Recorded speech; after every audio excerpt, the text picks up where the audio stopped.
谢谢谢，哎，好像刚才没有见到我一样。哎，很开心啊！今年不用比赛当老友了，做脱口秀真好哈，年纪轻轻就可以倚老卖老啊。我和付航今年迭代了去年的老友啊，去年的老友庞博横向调动为主持，去年的主持喜提毕业啊，脱口秀也搞降本增效了啊。老友的作用呢，其实就是稳住老观众，衬托新演员。托举他人，献祭自己，老友记嘛。所以大家能听得出来啊，现在的出梗已经有一些调皮了啊，这就是我今年的喜剧风格啊，笑不死风。啊，我就会讲那种观众会笑，但又不至于威胁你们生命安全的笑点。你们听完之后，统一的反应都是哈哈，笑不死。当然。如果我这么控制还是太好笑的话，那就说明姜还是老的辣。要是真不好笑的话，那就说明姜乃是你们的辣。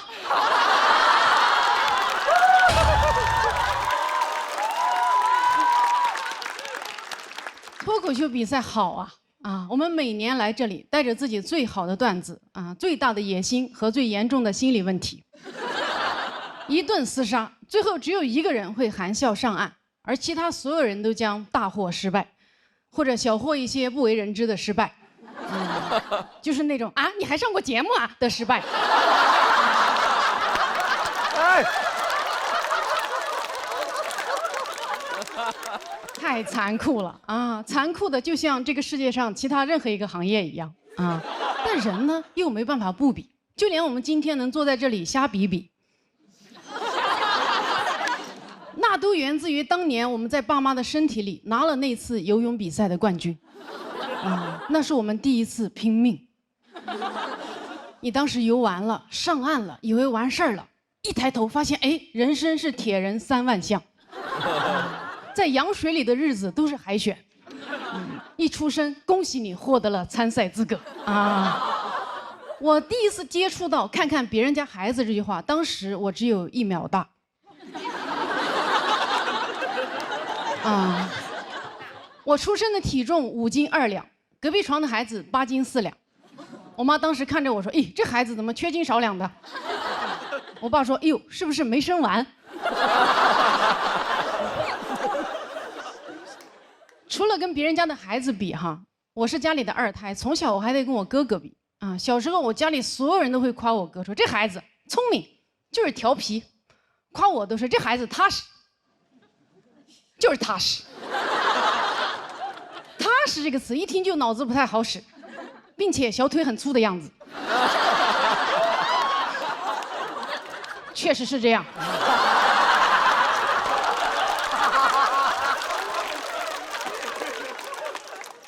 踏实这个词啊，从不单独出现啊。从小我就知道，踏实肯干懂事是我的核心竞争力。小时候上山砍柴，我哥非要不走路，他非要我奶奶背。我奶奶看着我，我说我不用背。我奶奶说小鹿真乖，比你哥懂事。于是我奶奶背着我哥，我背着柴。我好开心啊！我赢了啊！我既懂事又有柴。哎，我奶背人，我背柴，我哥好惨，人财两空，笑不死。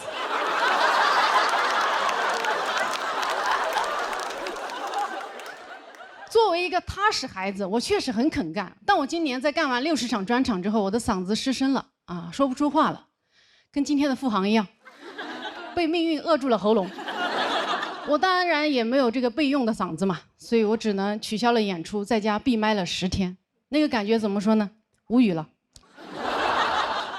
大无语事件。我无语之后呢，我妈这辈子第一次对我进行了正面管教，她跟我说。你不要再拼了，你已经很棒了。哟，天哪！突然听到这句话，东亚小孩，我的天都塌了。哎，你已经很棒了，在我听来就是，虽然你没有获得更大的成就，但你这辈子就这样了。这是人说人的话吗？这不是我说我家狗的吗？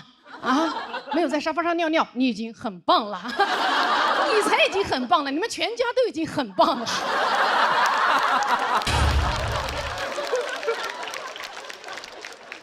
我这才哪到哪儿啊？哎，我妈吓得我都开始反省了。我想呀，到底是什么事情让我的父母突然放弃了我？是我哥突然出息了吗？也没有啊。我赶紧回复我妈，我说妈，我还可以更好的。我妈秒回我说也是。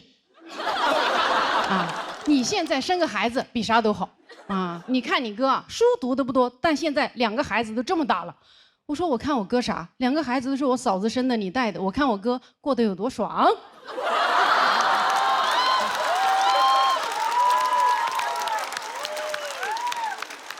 我妈说：“呀，这你跟你哥比啥？”哎，又不让比了。你发现啊，父母这个评判标准真的是说变就变。小时候跟你说好好读书比啥都强，现在跟你说生个孩子比啥都强。以前跟你说人这辈子得做点事儿出来，现在跟你说人这辈子得做个人出来。2个更好啊，3个最佳。我不是不想做人，我只是不喜欢别人教我做人啊。我现在确实也想生小孩了啊，但我想生小孩不是因为我觉得生个孩子比啥都好，而是我觉得生个孩子怀着孕来比段子，比啥都好。哎，你想一下，如果我能怀着孕来比赛，那简直是喜剧之王炸，对吧？比好了是带球过人，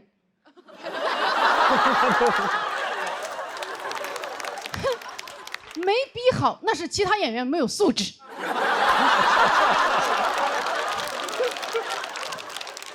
不给老弱病残孕让位啊！但是啊，我一直都没有怀孕啊，看来我的孩子不想为喜剧而生。我办的游泳比赛没有人下水啊！我现在突然意识到哈，怀孕本质上就是一场服从性测试，只有那种在娘胎里就想比的人才会出生啊！一出生就被比，所以叫 baby。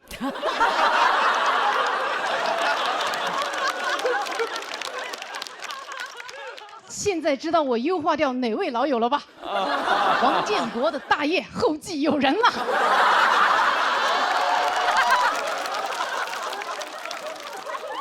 其实我今天想说的就是，生而为人，就说明你天生爱比啊，爱比不是病，想赢不丢人。你不是好胜心重了，你就是 DNA 动了啊！咱们爱比就多比啊，都别装不比哈，最烦装不比的人了。好，谢谢大家。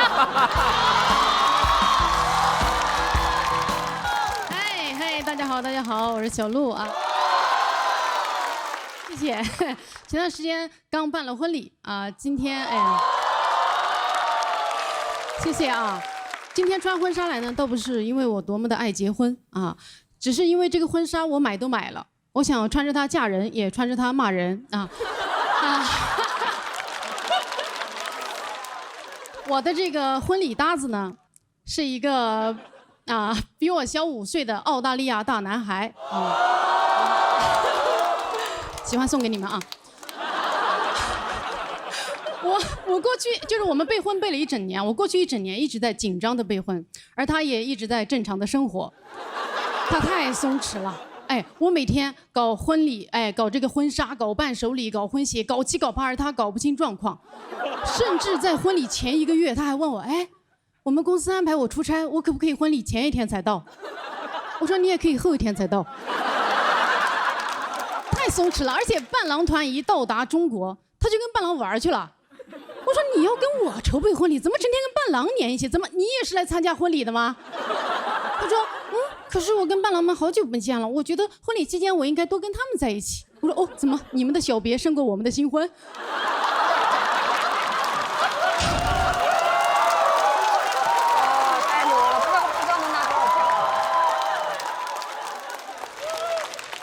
伴郎团就更松弛了，他们在我们婚礼彩排前就完全喝醉了。最后彩排啊，是所有的伴娘团啊，像赶猪一样赶着他们走直线。哇，那一刻我才明白为什么伴郎伴娘必须一一对应，因为每个伴娘必须1对1定点帮扶一个伴郎。我都看不下去了，我问他，我说你找伴郎不能找点靠谱的朋友吗？他说靠谱的早结婚了。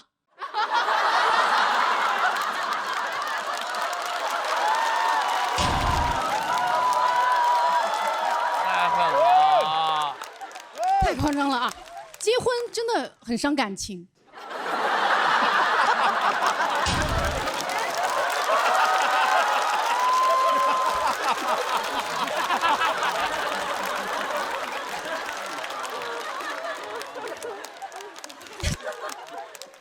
知道了啊。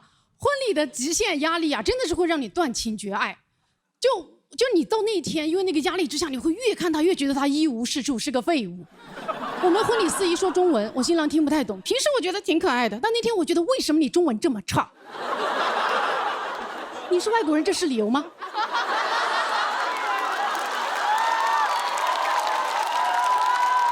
哎，你都来中国8年了，5岁的话筒中文都比你好。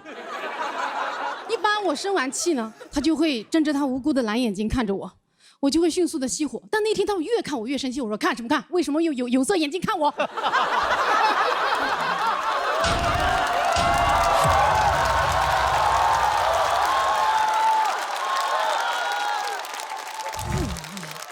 到了婚礼前夜啊，我的紧张焦虑达到了顶峰，我对着我的伴娘团爆哭。其中有一个伴娘为了宽慰我，就说：“姐妹，还来得及。”你可以，我说不可以。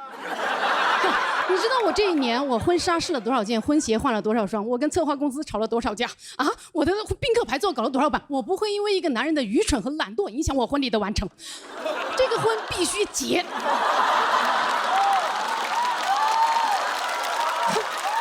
哪怕今天结了，明天离。哎，我的婚姻可以失败，但我的婚礼不可以。婚姻是2个人的事情，但婚礼是我1个人的项目。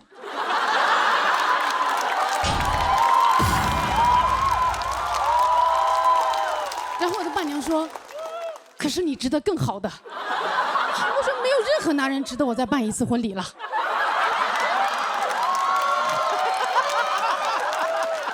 然后我伴娘说：“可是，说明你这么说，说明你还爱他。”我说：“哎呦，爱不爱的，现在爱了不爱了不重要，重要的是来都来了。这个婚他在劫难逃。”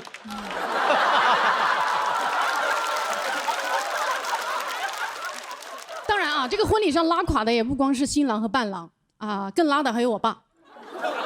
在我们那个仪式上啊，说誓词这个最浪漫的环节，全体宾客泪洒现场。这个时候，我爸手机铃声响了。当时我正在泪眼婆娑的跟新郎说：“谢谢你带我爱上我自己。”当当当当当当当当当当当当当。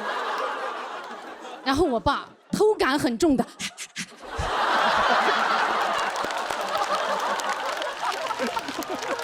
毫不犹豫的起身去接电话，我余光还看到我妈抓了我爸一把，没抓住。本来我的眼泪止都止不住，那一下止住了。仪式结束之后，我就问我爸，我说：“爸，刚才是你们单位要上市了吗？到底是谁的电话？”然后我爸说：“啊，没啥，一个诈骗电话。”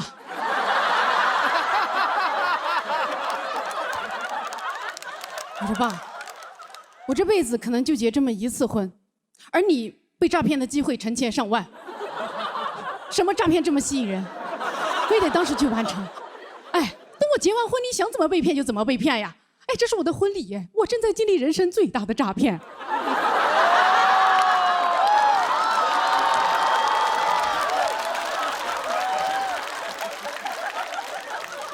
现在我的婚礼已经结束了。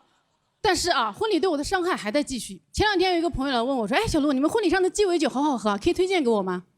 鸡尾酒是整场婚礼新郎唯一负责的东西。我说：“你去问新郎吧，这是他弄的。”我朋友说：“哇，你好幸福啊！你们婚礼都是他弄的吗？”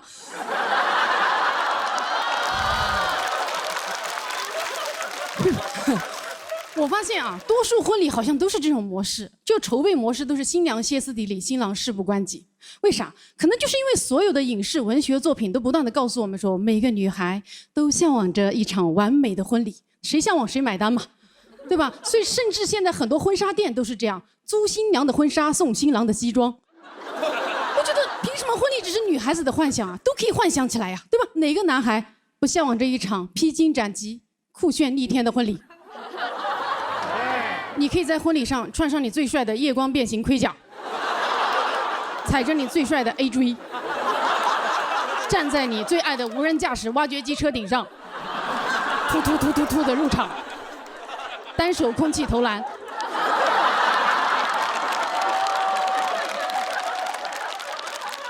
另一只手握着你又粗又直又亮的光剑，跟新娘的前男友一一决斗。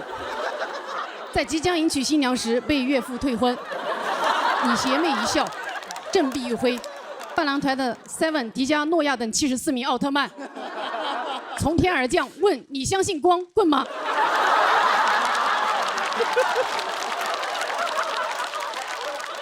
全体宾客下跪，对你高喊恭请龙王归位。好，谢谢大家。哎，大家好，大家好，大家好。哎，谢谢，我是小鹿啊。我最近呢结了很多婚，跟同一个人啊。我第一场婚礼呢是在北京办的，第二场呢是在我云南老家。哎，我老公呢是一个澳大利亚人，他家里人是第一次去云南啊。一到我们那个小县城呢，我婆婆就问我说：“小鹿，云南婚礼有什么 dress code？” 我说啊，你就 dress 到不觉得 cold， 也别 dress 的太 hot。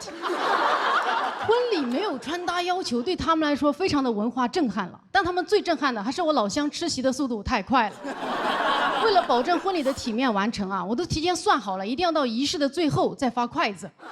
但那天我一进场就看到有人已经吃起来了。没错，老乡自己带了筷子。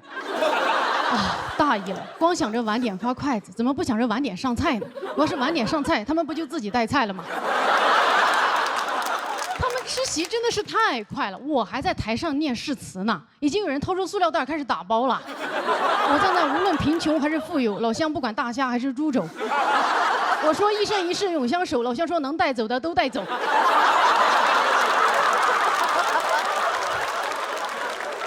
是谁说的老家的人生活节奏慢的？这不挺快的吗？我公婆哪见过这场面啊？一看都没有人听我们说话。我婆婆在那一个劲儿摇头，哦 ，this is rude。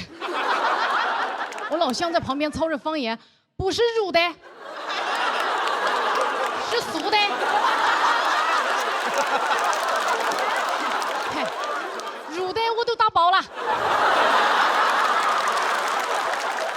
我本人也遭遇了一些文化冲击啊，在这场婚礼，因为我爸妈承担了我们婚礼的所有开支，而我公婆送出的结婚礼物呢，是一条珍珠项链，上面有且仅有1颗珍珠，叫项链都有点僭越了。当时我收到那个吊坠的时候啊，我就告诉自己，小鹿，沉住气，你的福气在后头呢。后头呢，我就收到了我老公哥嫂送出的结婚礼物，2瓶香水。我查了一下，发现其中1瓶还是空气清新剂，真是送了些氛围感，啊！而我的哥嫂送出的结婚红包啊，是他们6个月的工资，哦！我老公知道之后，跟你们一样大为震撼。他说啊，天哪，他们怎么能送这么大的红包啊？我说啊，这个在中国法律是允许的，怎么在澳洲违法吗？他说不是，我说人类怎么能攒下半年的工资啊？啊，我说哈 ，This is Chinese 功夫。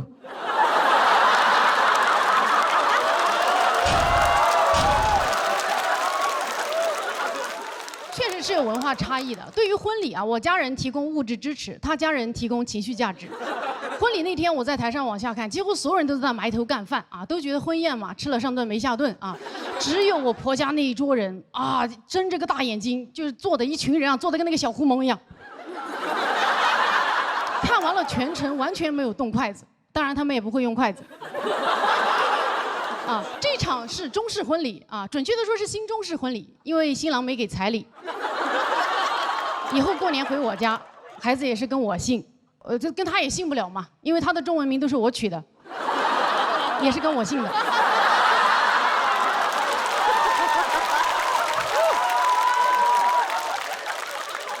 我就跟他说，我说按照中国的习俗啊，你这个就算入赘了。他说啥是入赘？我说就是以后啊，你就是我爸的儿子了。他说哦，那你就是你爸的儿媳。我说啊，倒也不能这么反客为主啊。但是啊，一般人不喜欢入赘的。他说为啥？我结婚不用花钱，还成你们家里人，我爱入赘，我要多多入赘。我非常理解他为什么爱入赘啊。我们北京婚礼是我包办的。云南婚礼是我父母包办的，他一个澳大利亚的白男，在2024年成了中国包办婚姻的受益者。他当然爱入赘了，对他来说一切都是最好的安排。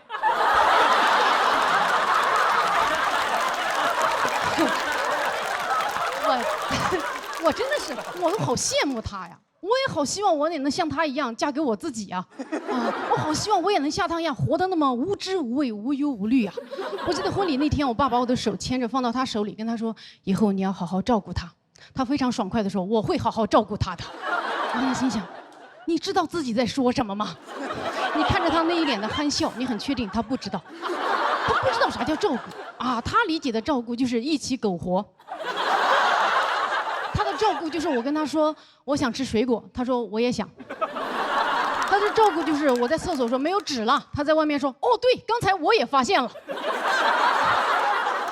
这也是难怪啊，所有的婚礼都是爸爸把女儿交出去，因为但凡是反过来，这个后果就不堪设想了啊！要是我婆婆牵着她的手，放到我手里跟我说以后你要好好照顾她，哇，我的脑子里会迅速飘出无数个具体照顾的画面。比如她大半夜喝多了回来，躺在地上哇哇乱吐，边吐边说我爱你，你不得不大半夜爬起来崩溃纠结，到底是先收拾呕吐物还是先终结这令人作呕的爱情。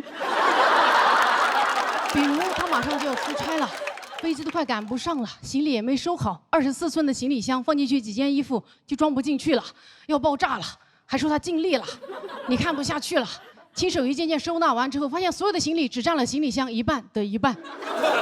他看完之后不以为耻，还笑着跟你说牛啊牛啊牛啊。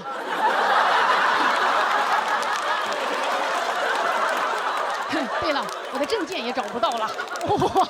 当这些恐怖的画面在我脑子里飘出来的时候，我一定会吓到，甩开我婆婆的手说：“阿姨 ，No， this is rude。”好，谢谢大家。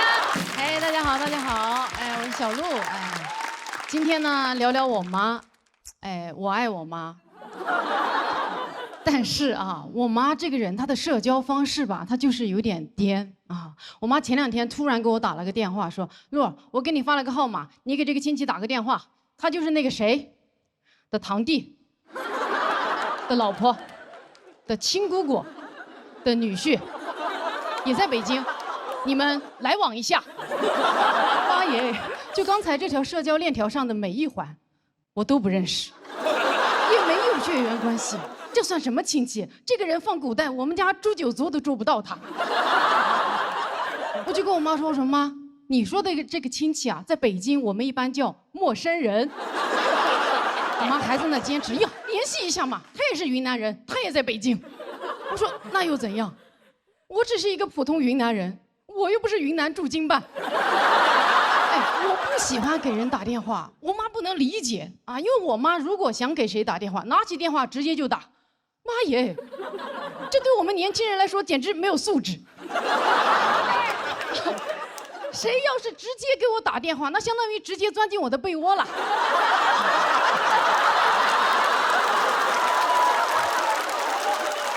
我妈是钻进我的被窝，还揪着我的耳朵一起去钻别人的被窝。我真的做不到。我活到现在为止，我能拿起电话直接就打的人只有110和 Taylor Swift。为他打 call。而我妈能拿起电话直接就打的人，就是每一个有电话号码的人。而且我妈打电话最生猛的是什么呢？直奔主题，打过去，喂，王秀兰，老李说我们家楼顶上水管裂了，你去帮我看一下，有问题找人来修一下啊。下午你去包2包豆腐给小鹿寄过来，挂了啊。好帅呀！除了我妈，应该只有超级英雄是这么挂电话的吧 ？Got go， 挂。干脆利落，对吧？你不会见到钢铁侠挂电话的时候在那哎，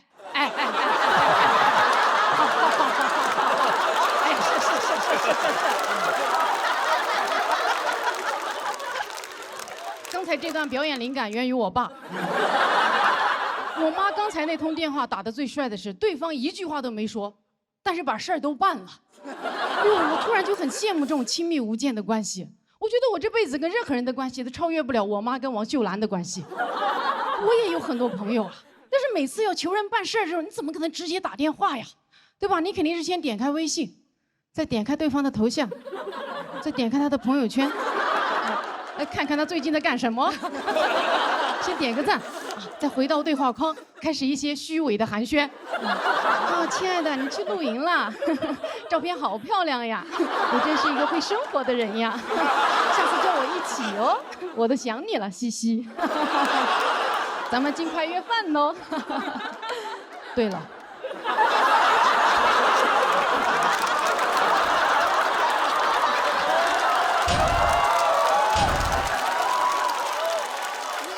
聊天里但凡出现这个对了，那就说明前面都错了。我们每个人都清楚这个转折是多么的生硬和拙劣，但还是坚持用它来掩盖我们的蓄谋已久啊！假装是在聊天过程中，我一不小心我想起来了，哎呦，还是你激发了我呢。就以为这样啊，对方就好接受一点啊。要是这个对了，真的这么好用，那以后人和人的交流就容易多了，对吧？医生对着重症患者说：“哟，你这个情况挺好的，各项指标都很正常。行了，没事了，回去休息吧。”对了，叫家属进来。我妈现在啊，几乎是全职在刷短视频。看来你妈也是。哎，现在都刷魔怔了，短视频里说啥她都信，我说啥她都不信。对，哎，是吧？对。哎，我觉得真的，因为我妈她就觉得视频里的人说话她有权威。我说妈，我也在视频里啊。我妈说你那说笑话，笑话不算话。我觉得现在想让我妈信我点啥呀？我可能得自己拍一个严肃短视频，把它剪辑上传到短视频 APP 之后，再把它转发给我妈。然后我妈一点开，就是我一脸严肃的在那，这条短视频可能会改变你的一生。建议点赞、收藏、转发之后再看。哈佛大学研究发现，老年人长期观看短视频容易导致智力下降、寿命减短、子女不孝。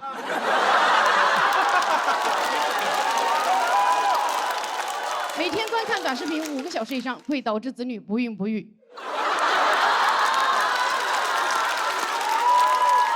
转发短视频到子女的手机会天克地冲，再读你的运气，吸走孩子的阳气，而最终所有的阳气都会被吸收到美国亚马逊公司。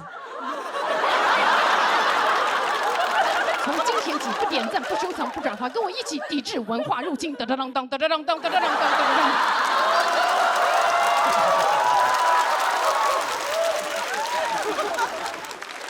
哎，我妈很爱玩手机，但她从来不关手机铃声。这意味着我妈走到哪儿都是自带 BGM 的，滴哩铃，滴哩铃，哒哒哒哒哒。救命啊！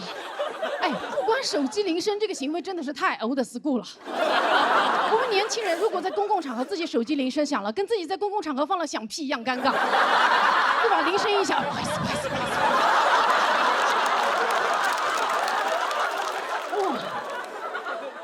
老年人铃声一响，理直气壮，哇！我妈的铃声最要命的是，它还带震动。我妈还不屏蔽任何群消息，所以一到大年30，我妈的手机自己能走路。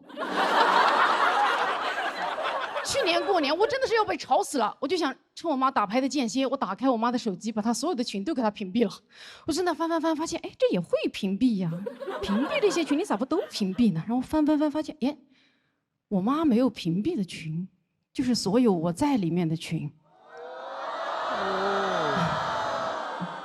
我知道你们有点感动，但你们也不要太感动，因为我还发现我妈置顶了王秀兰，没置顶我。还屏蔽了我爸，但这个故事里面最难过的还是我妈啊，因为我偷看她的手机，并且把她的隐私当作笑话到处乱讲，就跟她以前偷看我日记之后的所作所为一模一样。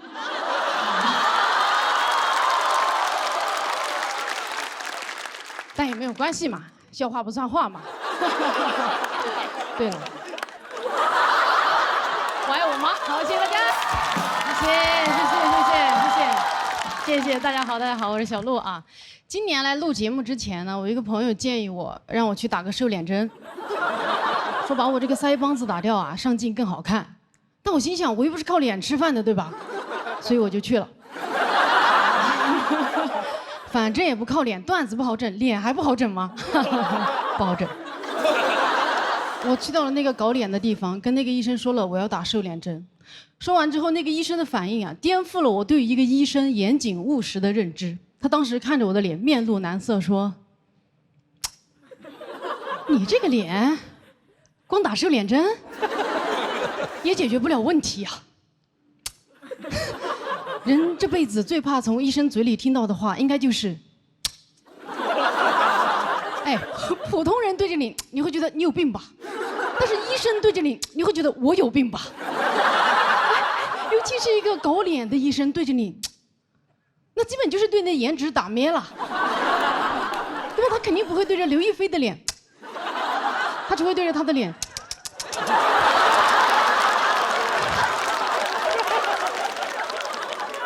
接下来啊，那个医生就开始对着我的脸一顿指点，说：“你看，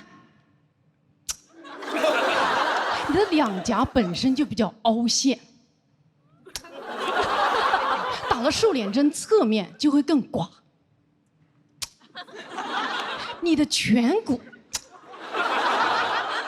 两颊必须做填充，填充完，山根也得垫，垫了。”山根，那你下巴就太短也。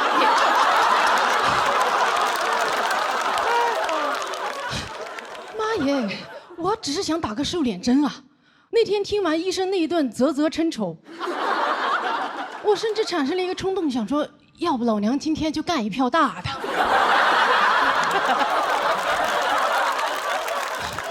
我被这个冲动吓到了，我本来只想缩脸，现在却想换头。这医生他很会搞人心态呀！你看他无中生有的给你的脸创造问题，让你焦虑，让你交费，对吧？他不像人家正规三甲医院医生一样给你大事化小的消解问题。我希望有一天咱们走进这些搞脸的地方的时候，这些搞脸的医生能够拿出人家三甲医院医生那种务实的态度来对我。我走进去说：“医生，我觉得我腮帮子有点大。”医生说：“你看一下，这也不大呀，回去多休息。”少嚼点牛肉干就好了。我说啊，医生，那我鼻子也很扁，需要垫一下吧？医生说，我量一下，不影响呼吸吧？那没事，以后砸扁了再回来垫吧。我说啊，医生，真的不需要整一整吗？可是我觉得我整个人都很丑啊。医生说，丑什么丑啊？外面多少真的丑的人在那等着呢。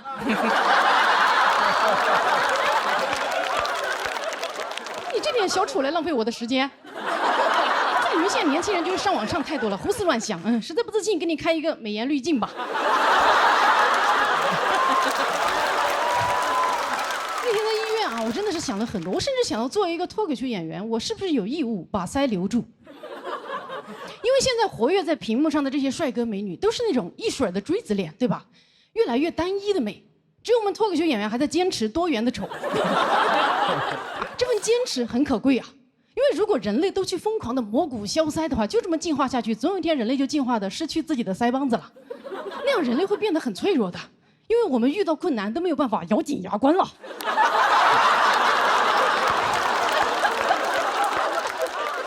而且呀，其实丑才是脱口秀演员的安全牌。你想，如果我的人设是中国最丑女脱口秀演员，那你们这辈子都不会听到我塌房的八卦。说，哎呦，别看小鹿在台上丑成那个死样，私底下可是国色天香呀。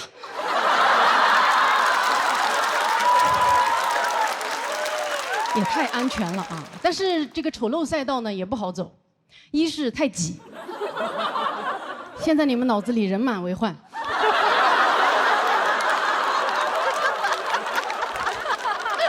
二是啊，现在观众很善良，总喜欢夸脱口秀演员长得好看。就跟那些粉丝喜欢夸爱豆有实力一样。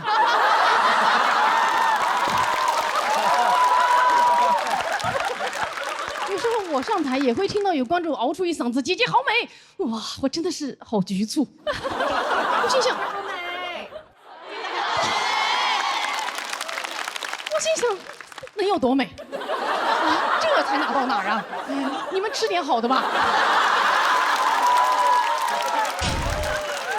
大家用好美来肯定好笑，非常善良，但是没必要啊！长相普通，段子好笑，他就不值得夸赞吗？对吧？我希望以后我上台，观众能如实的夸赞我，姐姐好普 ，professional 的普，又普又好笑，做喜剧的料。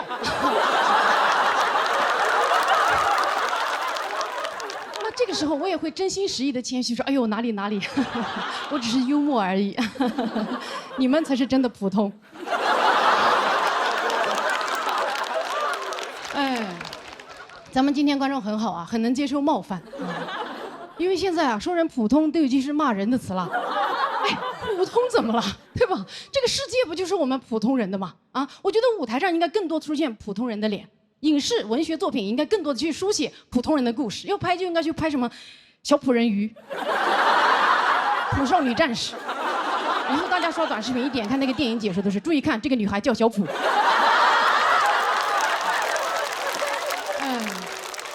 很明显啊，我最后没有换我的头，因为我享受做一个普女，就很稳定，有一种那种有编制的安全感。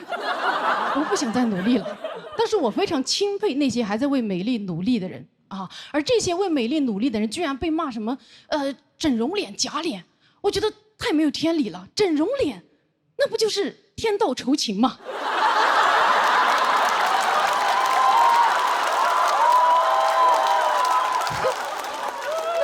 美那都是不劳而获呀，不劳而获有什么好夸赞的？啊，我觉得在颜值这块，真正应该被夸赞的就是那些从平平无奇的脸上平地抠饼、飞速重建的人了。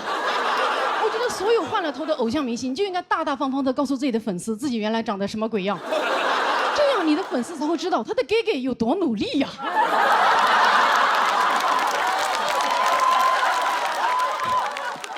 一旦有黑粉来攻击你的时候，你的粉丝就很有底气的亮出哥哥以前的丑照，跟对方对峙说：“你知道我们哥哥多不容易吗？哥哥刚出生的时候多丑啊，他鼻梁多塌呀 ，AKA 伏地魔。哥哥的山根垫了整整8次才垫起来，练习生5年，哥哥在医院躺了4年半。”给给一直在微笑着面对，给给完美微笑背后是什么？是32颗烤瓷牙，烤瓷牙多疼啊！我们的给给在疼的时候，甚至都没有办法咬紧牙关。好，谢谢大家。嘿嘿嘿，大家好，大家好，大家好，谢谢，嘿嘿，哎，谢谢啊。哎呀，今年节目播出后呢，收到了很多的反馈啊，我最近过得比较的煎熬，因为收到了很多的夸赞。哎，我这个人特别怕被别人夸，每次别人夸我，我的本能反应就是我要反驳他，让他觉得他错了。啊，前段时间还有人夸我说啊，小洛你也太好笑了，你的结婚段子太炸了。我说哎呦没有，我一点都不好笑啊，是新郎太可笑，你结你也炸呀。对方说哎那倒不用了，你今年还时尚了很多呢。我说哎呦时尚啥呀时尚，这不都装的吗？哎呦私底下土的要死，我每天都在家唱布鲁 biu 布鲁 biu， 空隆康啷康啷康，空隆康啷康啷康。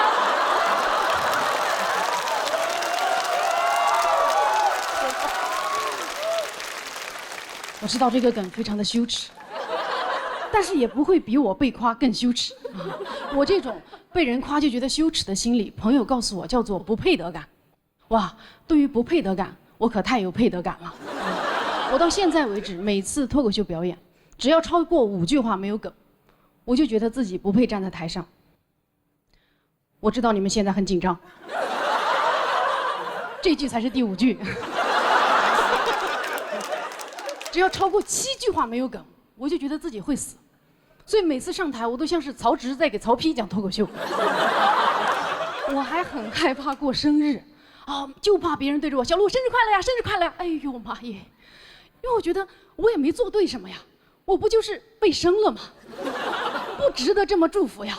所以每次我都很局促，局促的像被爆了什么黑料一样，恨不得一个劲在那说：“哎呦，不好意思，很抱歉，占用了公共资源。”我的确是出生过啊，那你们就当我没有出生过好吗？不要再祝福了，也不要买鲜花和蛋糕啊，我花粉过敏啊，吃蛋糕会死。听到生日快乐歌我会聋掉的，不要再围观我了，再盯着我看，我就要给你们表演节目了啊！恐龙看了看了看了看。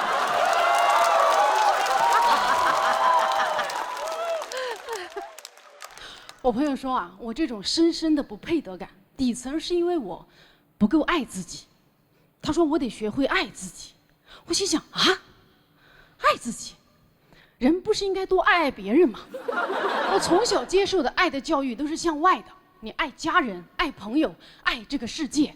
我一直以为爱的流动就是你爱我呀，我爱你。哇，现在突然这个爱它转向了，哎，出口要转内销了，你得爱自己了。哇，这种感觉特别像你在山洞里啊，苦练了几10年的9阴真经，一出山奥本海默了。我倒不是说爱自己不好啊，我只是觉得好难学呀，啊，这相当于转专业了呀。所以我就问那个朋友说，爱自己怎么学呀？朋友说你预算多少，给你找心理咨询师啊，然后呢，我就开始自学，看了一些爱自己方面的书，小红书。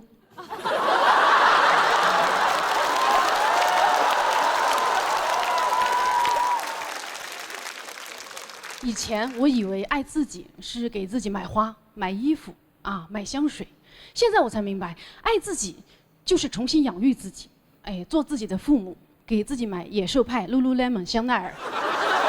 这是做自己的父母吗？这不是做资本的衣食父母吗？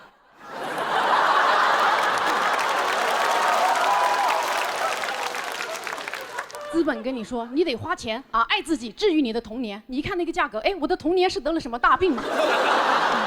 真是的，现在就是爱自己已经成了财富的密码，总是捆绑着严重溢价的东西。你买的越不值得，越觉得自己值得。以前买东西，你问商家为什么这个更贵，商家说因为它值呀。现在你买东西问为什么这个更贵，商家说因为你值得。这叫爱自己。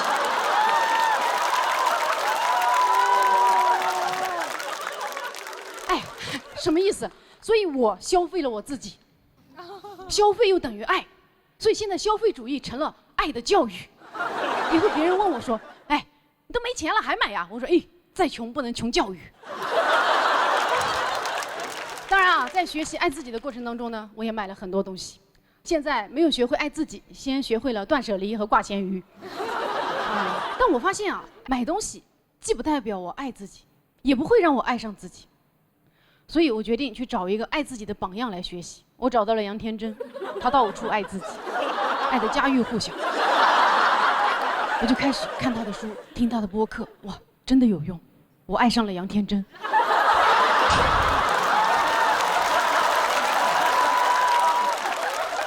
学歪了啊！然后呢，我又找到一些形而上的爱自己的攻略来学习啊，更难的，我想去练九阴真经。爱自己攻略1啊，不要讨好别人。说出来你们可能不信，我的工作就是讨好别人。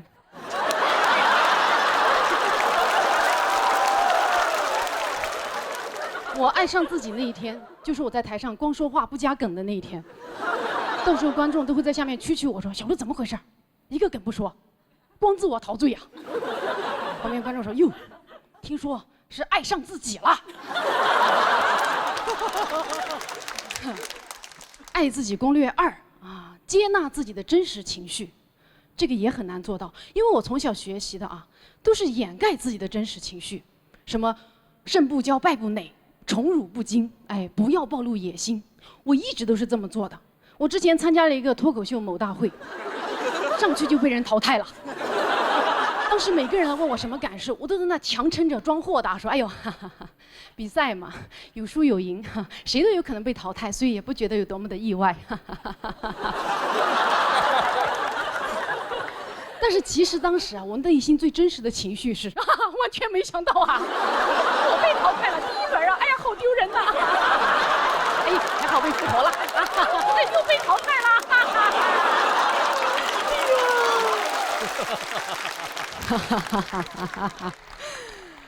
攻略3啊，要学会跟自己相处，与自己对话。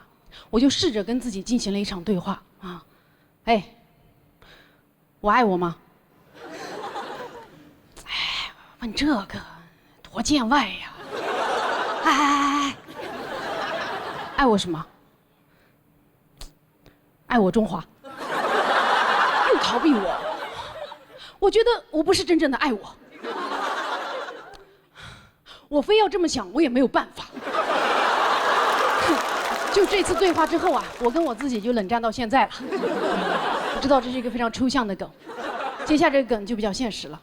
我发现没有什么爱自己攻略能像爱他美销量冠军卓奥一样，实证成分5天看见99%黄金效果啊！就是现在爱自己靠自己已经不大可能了，所以呢，我决定还是得花钱。哎，果然是财富密码，我就去看了心理咨询师。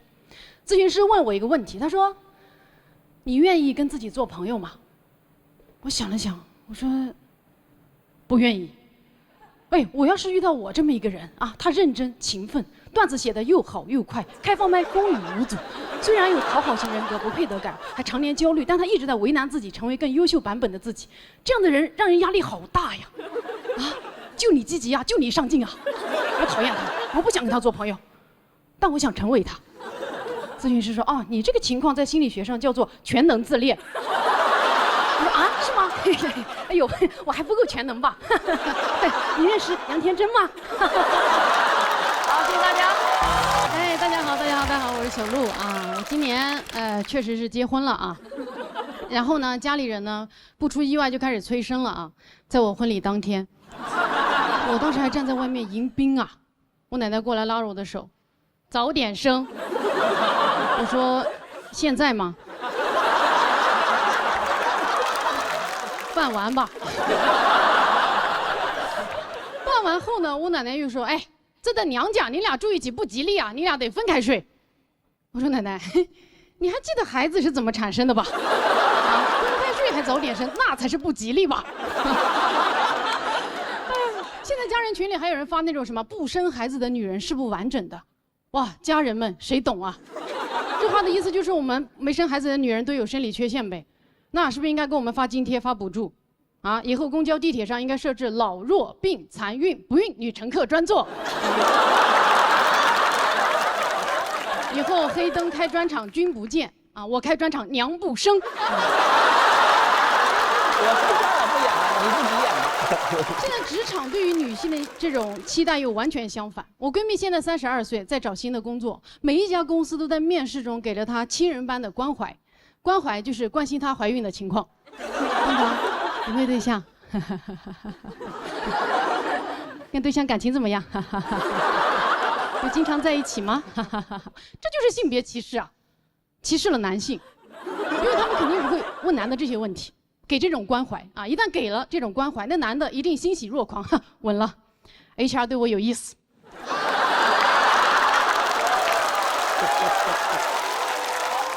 你感觉现在啊，职场对于招聘女性的要求，你要很有才能，但是不会怀孕，也就是怀才不孕。这不是皇后对安陵容的要求吗？好可怕呀！再这么发展下去，以后这些公司会不会办公室里点麝香，往女员工的冰美式里倒避子汤？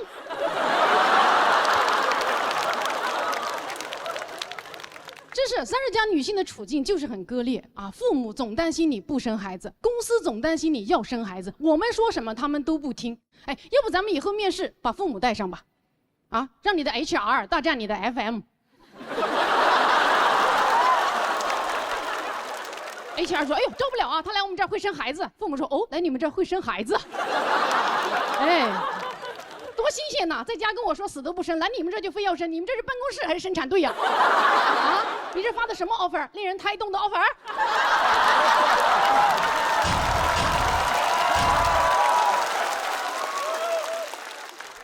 但是你说我们30加女性考虑生育，那也无可厚非嘛。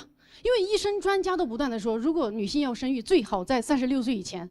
哇，这话在我听来就像是我的每一颗卵子上面都刻着一排小字 ，best use before。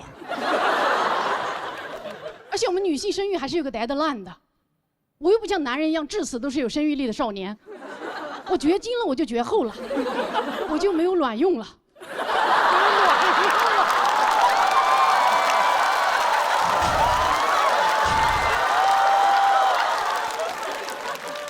是会焦虑的啊！前段时间我还带着我的生育搭子去了趟医院，检查完之后啊，医生跟我说，他说你要孩子你就不要抽烟，不要喝酒啊，不要熬夜，不要吃外卖，不要抑郁，不要焦虑啊，不要压力过大。听完我就压力过大，当晚就失眠了啊，就想熬夜、抽烟、喝酒、吃外卖。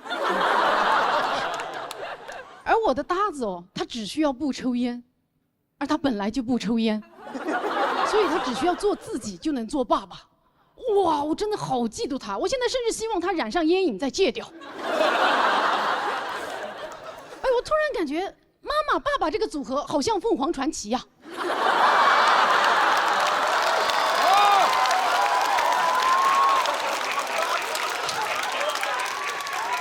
女方竭尽全力，男方毫不费力，双方平分传奇。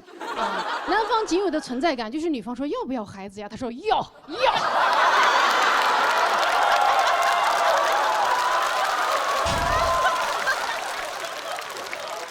然后女方生了孩子之后，男的说哦耶哦耶。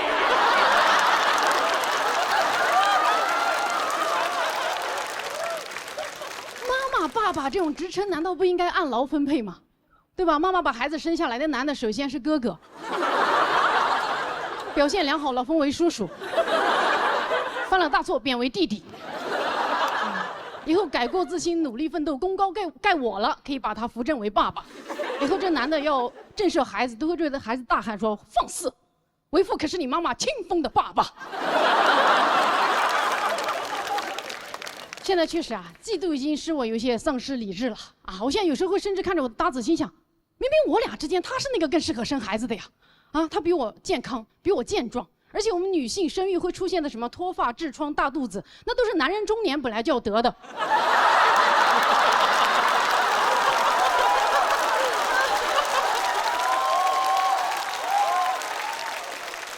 不如顺便怀个孕，这样都没有人嘲笑你了，都会来宽慰你说：“哎，做父亲的哪有不得妇科病的？”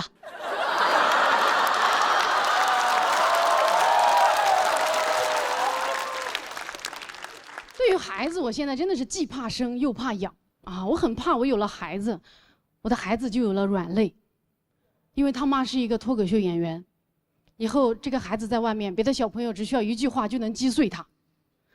你妈好尬呀！而我如果真的当了妈，万一啊没有平衡好孩子和段子，那我确实就会变尬。到时候我可能会去道德绑架我的孩子，说：“妈妈生你之前不知道有多好笑，要不是生了你，妈妈早让人笑死了。亏你个不孝子！”我都不敢想象以后我的孩子写作文会怎么写我啊！我的妈妈是一个脱口秀演员，她每天晚上都不在家，她要么在剧场，要么在酒吧，整晚跟人嘻嘻哈哈。夜深人静了，她才回到家。昏暗的台灯下，妈妈佝偻着背，那是她看自己的段子笑弯了腰。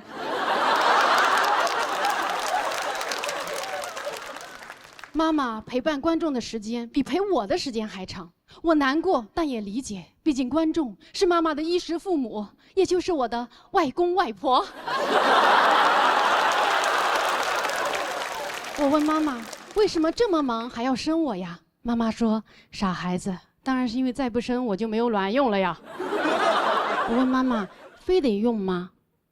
妈妈说：“当然不是呀，我用只是因为我想遇见你呀。你看你王阿姨、张阿姨他们都没有用，我们都过着自己喜欢的人生呀。好了，妈妈要去演出了，有什么事情就找我的老公，也就是你的弟弟。”妈妈的老公叫弟弟，我妈妈太幽默了，不愧是《喜剧之王》单口季第1季的冠军啊！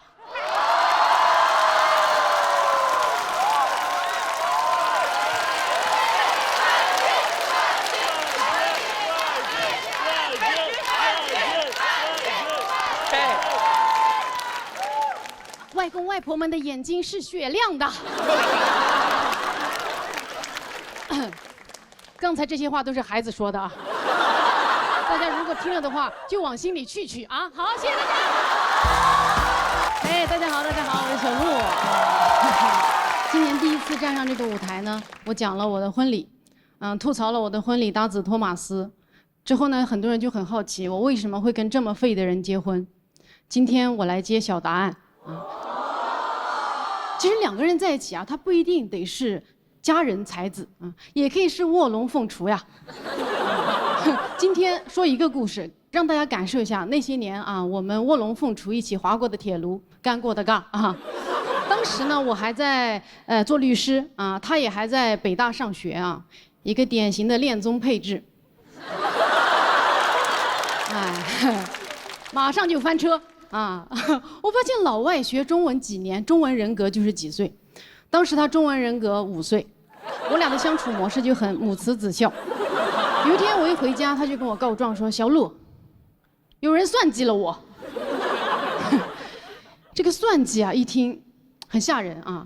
这就是老外学中文的特点，他们学的词儿都很大，很书面，啊，比如说我俩去吃麻辣烫，他会看着一大盆杨国福麻辣烫，感叹句：“哇，真是一顿饕餮盛宴。”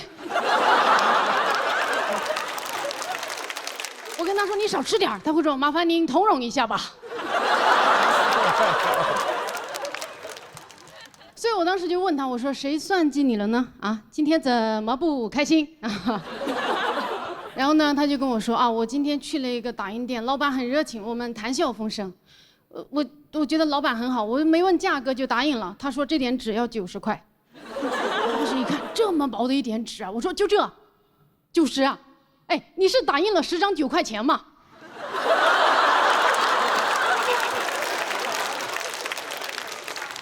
他说。你在冷嘲热讽吗？我说对呀，你不问就打，现在钱都付了，告诉我有什么用？怎么我还能去帮你把钱要回来呀？他说可以吗？你不是律师吗？我说呀，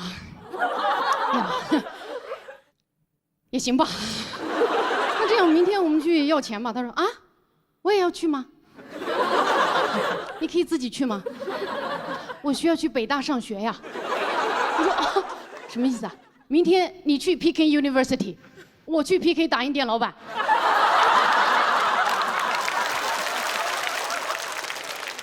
那老板怎么会知道我讨回的是哪个老外的公道呢？最后他勉强同意陪我去讨回他的公道。然后第二天一早啊，我俩骑着电动车浩浩荡荡的就出发了啊。骑到那个打印店门口，我跟他说了一句：“你站在此地，不要走动。”我进去取个证。我掏出手机，打开录音功能，进去大声地询问了价格。彩印3块，黑白2块。为了夯实证据，我还在电脑上登录了我的微信，还插上了 U 盘。煞有介事打印了2张，花了5块钱。最后啊，付账的时候大声询问老板：“是这个价格对吧？”老板说：“是啊。”然后我就把托马斯叫进来了。托马斯进来的瞬间，老板的脸色紧张了起来，明显是认出来了。毕竟他一天也不可能骗好几个老外。我就问老板，我说。那你昨天收了他90块钱？老板说是吗？那我再算一下。特别心虚的过去翻那叠纸，翻来翻去，算了3遍之后说外面的壳子15块，打印60啊，一共是75块钱。我当时一听，妈耶，差价这么小吗？那不行，来都来了啊，还是得继续啊。我说，那你收他90。老板说，那我算错了呀。当时一听，也有道理呀，但是不行，我得坚持。我说，这是算错的事情吗？你明显看别人人生地不熟的欺负别人、骗别人呗。这时候托马斯听懂了“骗”这个字，狗仗人势冲了过来，对着打印店的老板：“你是这样的人吗？你骗了我吗？我们昨天谈笑风生不是吗？”我以为你是好人，我以为你是人中龙凤。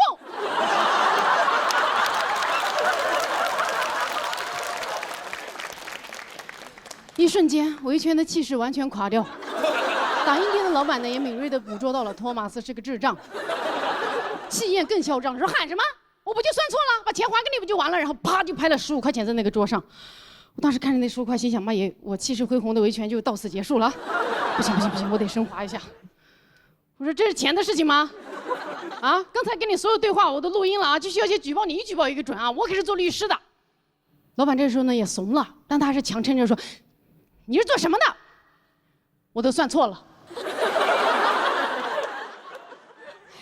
我说我懒得跟你掰扯这几块钱的事情自己坑蒙拐骗，我真正不为你这个行为感到羞耻。说完赶紧拉着托马斯走掉。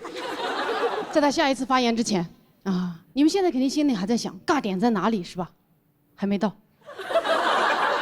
我俩走出了那个打印店，我整个人就很沮丧。我心想，妈耶，律师身份都亮出来了，干回来15块钱，好丢人呐但是我这个气儿没处撒，我只能委屈的跟他骑着电动车回家。我们俩骑回家的路上，我突然意识到，托马斯2只手都紧紧的抓着车把。我说等一下，你打印的那些签证材料呢？在你哪一只手里？托马斯还在打印店里。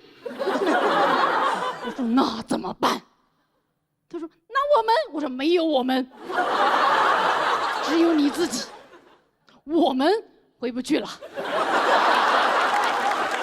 托马斯啊，你不会去吗？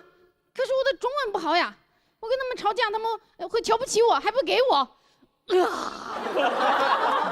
我又只能硬着头皮陪他回去。但我一进那个店啊，我就在那假装若无其事说啊，刚才那个东西没有拿。老板态度特别恶劣，说这没那东西。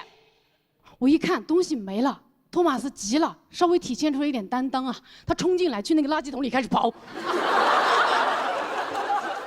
这时候打印店的老板娘就飞过来跟我说：“哎呦，找什么找人？什么东西拿东西？我们这没有那东西啊！”那个东西对我们特别重要，你如果没拿，你把监控给我调出来，我看一下。打印店老板儿子跟我说：“不调。”我说：“哎呦，不调是吧？行，那我现在就报警。”就在我说完这句话的瞬间，我的脑子叮一响，阿姨，我们电动车是有后备箱的呀。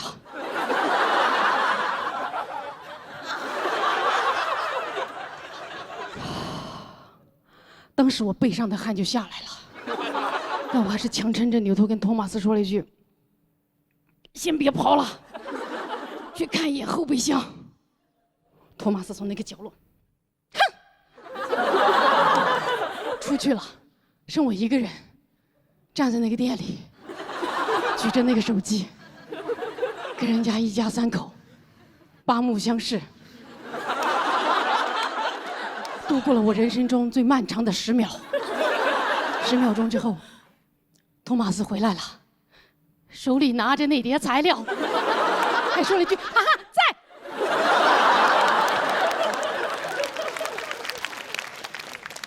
这时候，打印店的老板娘几乎是像一个啄木鸟一样飞过来，开始啄我，说：“你看吧，你看，这上面拿就是我拿东西啊，觉得我们看不惯别人，你们才看不惯别人。”这时候，托马斯听懂了“骗”这个字，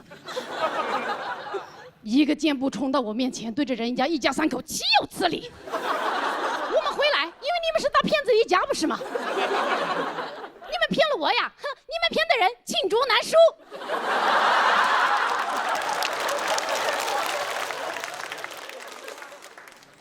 Enough， 毫无帮助。我当时腿也开始抖了，但我强撑着自己最后一丝尊严，跟人家一家3口说：“一码归一码啊。我们刚才确实记忆出现了一些偏差，但是也不能因为我们的师傅就演给你们好自为之吧。”然后托马斯走出那家店，我转身开始对着他破口大骂。我这回知道我的火该往哪撒了。我说 ：“You stupid！ How can you forget you are stupid？ 签证材料 is in your 电动车后备箱。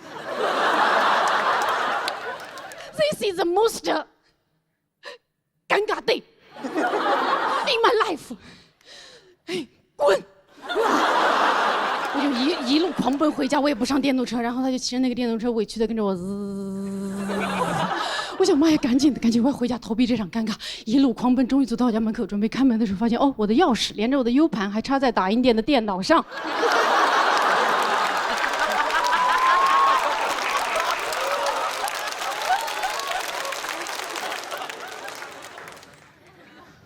那一瞬间，我连站都站不稳了。我扶着我家的门把，跟托马斯说：“咱们换个房子吧。”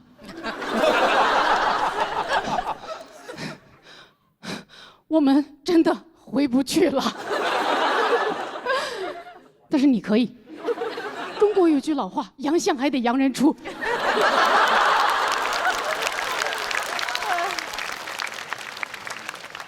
最后，托马斯回去了，把钥匙拿回来了，他就去北大上学了。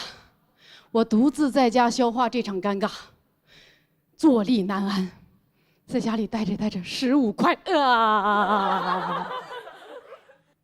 调监控不行，我不能活人不能被尬死，我得把我的尴尬发散出去。我开始发信息跟我的朋友吐槽这件事，说哇，好丢人呐！去维权。律师身份都亮出来了，干回来15块，取证还花了5块，10块钱买走了我的尊严，还丢三落四，回去2次，一败涂地呀！小丑竟是我自己啊！掩面哭泣，啊！跟一个朋友发完，哎呀，好尴尬，多选。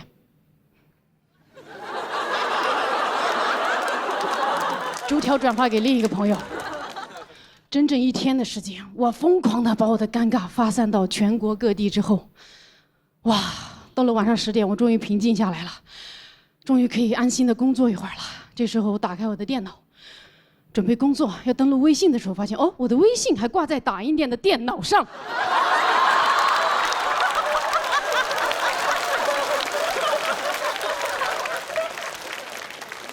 也就是说，那一整天，那一家人目睹了我的整场表演。一家人围坐在电脑面前，看我直播，还评论我。那都是这么尴尬呀！哎呦，还真是律师呀！哎呦，难怪脸都绿了。哎呦，这对卧龙凤雏啊，尬到在家里掐人中了吧？掐成人中龙凤了，尬得罄竹难书。哎呦，这是一场饕餮盛宴呀！好，谢谢大家。谢谢。哎，谢谢。大家好，我是小鹿啊。过去这1年呢，我一直都在忙一个项目，备孕。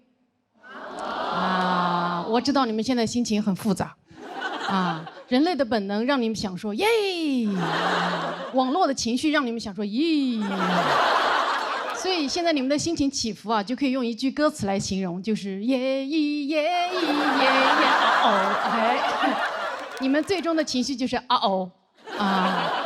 还好。我周围一些朋友啊，一听说我要生孩子，就跟我要去犯罪了一样。他说：“欧莫，不要冲动啊，你迈出这一步 ，almost 没有回头路啊，这辈子就完了，值得吗？为了那么一个不认识的人我知道啊，这都是关心，但关心的有点太早了。怀孕哪那么容易啊？我备孕很久了，一直都没啥动静。后来就跟我的生育搭子托马斯去看医生啊。医生一听，这个操作频率如此之低，就跟我们说你们这个不叫备孕，叫随缘肚子没动静很正常，因为人也没什么动静。哦呦，这句话真的是触碰了我的逆鳞了，我就开始发力了，不错过任何的风口。大练钢铁直男。我全国巡演，一到排卵期就会宣托马斯前来侍寝。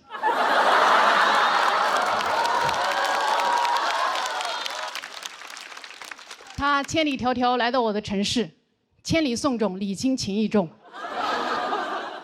连续几个月的劳动派遣，高铁飞机票也花了不少钱了，这也算是重金求子了。但每次都是仰天大笑出门去，千金散尽还不来。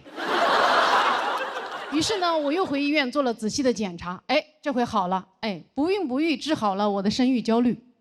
我输卵管堵塞，有多堵呢？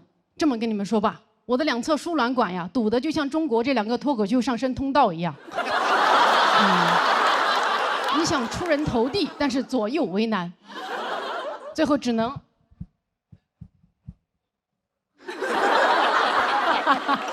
没这么绝望，我的情况没这么绝望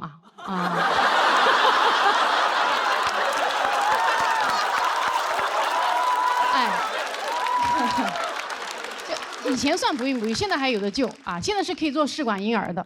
很多人可能对试管婴儿没什么概念，对吧？我跟大家解释一下，首先合法，其次我生，你们别怕试管培养的孩子学名叫管培生。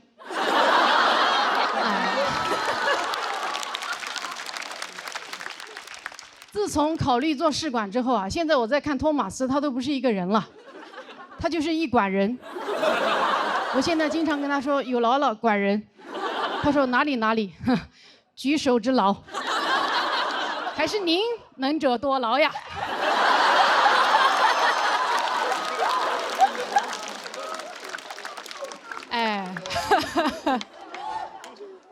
懂的都懂。比起生育能力我现在更担忧我的养育能力。我真的很担心我当不好妈。我的担心呢，源自于我今年收养了一条小狗，养狗之前，我觉得我读了那么多书啊，什么鼓励式教育、无条件养育，那不是张口就来。但是我养了小狗1周之后啊，我对着这个小狗胡言乱语。我说你为什么要尿到我的床底下？你这个小狗是猪脑子吗？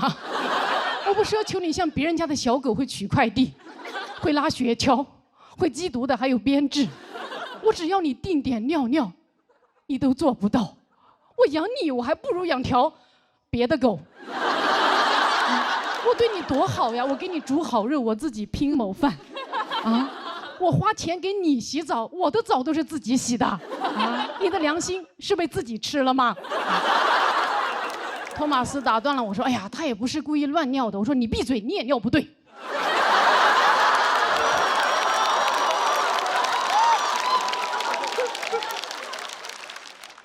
他说：“我可以改，我可以改，但他只是个小狗嘛，他快乐就好。”我说：“他都不听话，他凭什么快乐？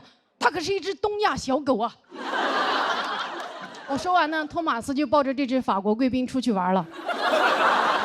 我恨铁不成钢的看着他们俩活蹦乱跳的背影，我就开始担忧了。以后要是真的开始育儿了，你说我的东亚模式和他爹的西澳大利亚模式，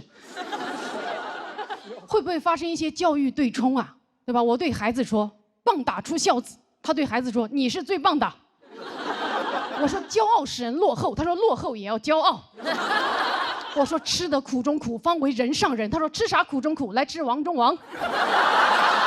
这么东西教育一合璧，这孩子以后活得多么的矛盾啊，对吧？他对自己又爱又恨，他既松弛又紧绷，既稍息又立正，他含辛茹苦的吃香喝辣，凿壁偷懒，闻鸡就饿，头悬梁追短剧。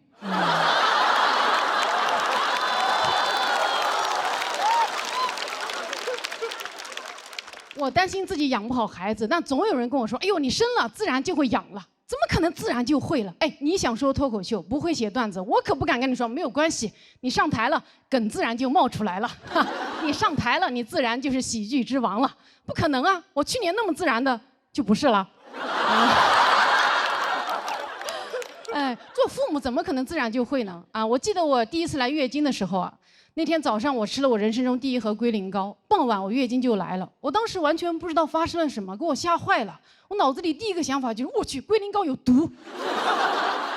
我赶紧去跟我爸妈说了我中毒的事情。我爸沉默不语，红着脸躲避。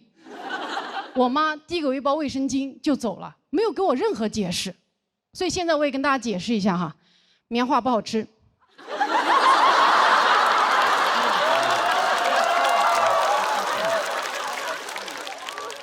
拉嗓子，建议外敷不要内服啊。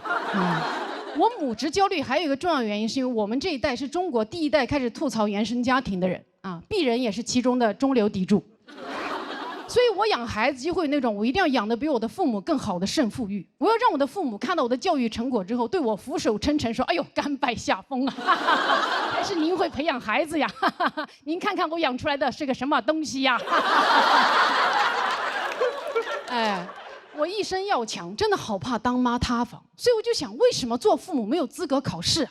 啊，就像律师执业资格证一样，咱也去考考母职资格证、父职资格证，爸爸考公，妈妈考母，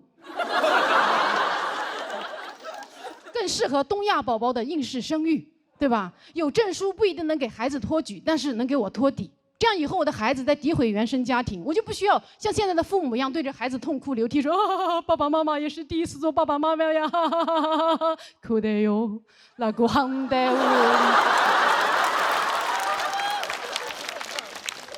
不需要这样了，我会理直气壮地把我的证书敷到孩子的脸上，情绪稳定地跟他说：“宝贝，抱怨原生家庭是很正常的，怪别人是人类的本能。但爸爸妈妈这边呢，也是国家认证的职业爸爸妈妈哟。咱们这个原生家庭是符合国标的。如果你还是不满意的话，建议你把自己重新养一遍啊！我当你是家人才告诉你哦。聪明宝宝都爱喝的飞鹤奶粉，用12亿公益生育补贴，补贴奶粉钱给孩子爱的贴贴，爱还爱还爱还哟。